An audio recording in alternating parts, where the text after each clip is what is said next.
Hello दोस्तों, आज की कहानी है अहंकार का फल। एक समय की बात है, एक गांव में एक मूर्तिकार रहता था। मूर्तिकला के प्रति अत्यधिक प्रेम के कारण उसने अपना संपूर्ण जीवन मूर्तिकला को समर्पित कर दिया था। परिणामतः वह इतना पारंगत हो गया था कि उसकी बनाई हर मूर्ति जीवंत प्रतीत होती थी। उसकी बनाई मूर्तियों को देखने वाला उसकी कला की भरपूर प्रशंसा करता था। उसकी कला के चर्चे उसके गांव में ही नहीं बल्कि दूर दूर के नगर और गांव में होने लगे थे।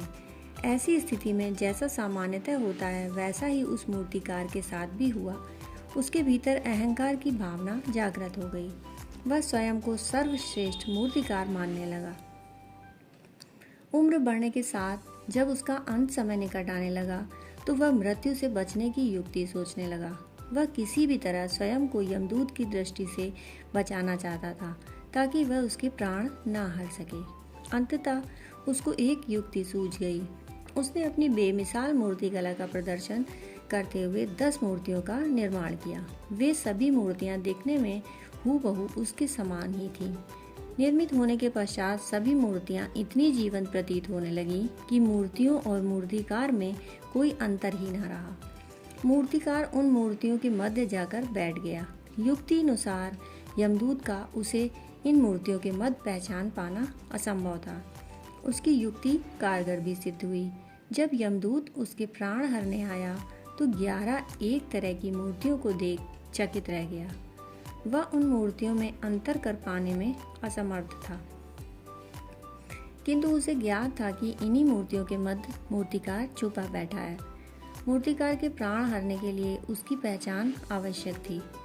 उसके प्राण न हर पाने का अर्थ था प्रकृति के नियम के विरुद्ध जाना। प्रकृति के नियम के अनुसार मूर्तिकार का अंत समय आ चुका था। मूर्तिकार की पहचान करने यमदूत हर मूर्ति को तोड़कर देख सकता था, किंतु वह कला का अपमान नहीं करना चाहता था। इसलिए इस समस्या का उसने एक अलग ही तोड़ निकाला। उसे मूर्तिकार के अहंकार का बोध था, अतः उसके अहंकार पर चोट करते हुए वह बोला, वास्तव में सब मूर्ति कलात्मकता और सौंदर्य का अद्भुत संगम है, किंतु मूर्तिकार एक त्रुटि कर बैठा। यदि वो मेरे सम्मुख होता तो मैं उसे उस त्रुटि से अवगत करा पाता। अपनी मूर्ति में त्रुटि की बात सुन अहंकारी मूर्तिकार का अहंकार जाग उठा। उससे रहा नहीं गया और झट से अपने स्थान से उठ बैठा और यमदूत से बोला, त्रुटि? असंभव, मेरी बनाई मूर्तियां सर्वदा त्रुटिहीन होती हैं।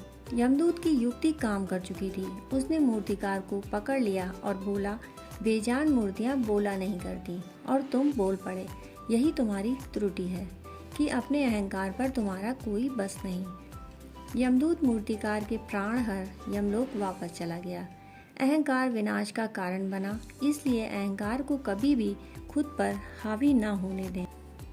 दोस्तों, कहानी सुनने के लिए आपका बहुत बहुत आभार।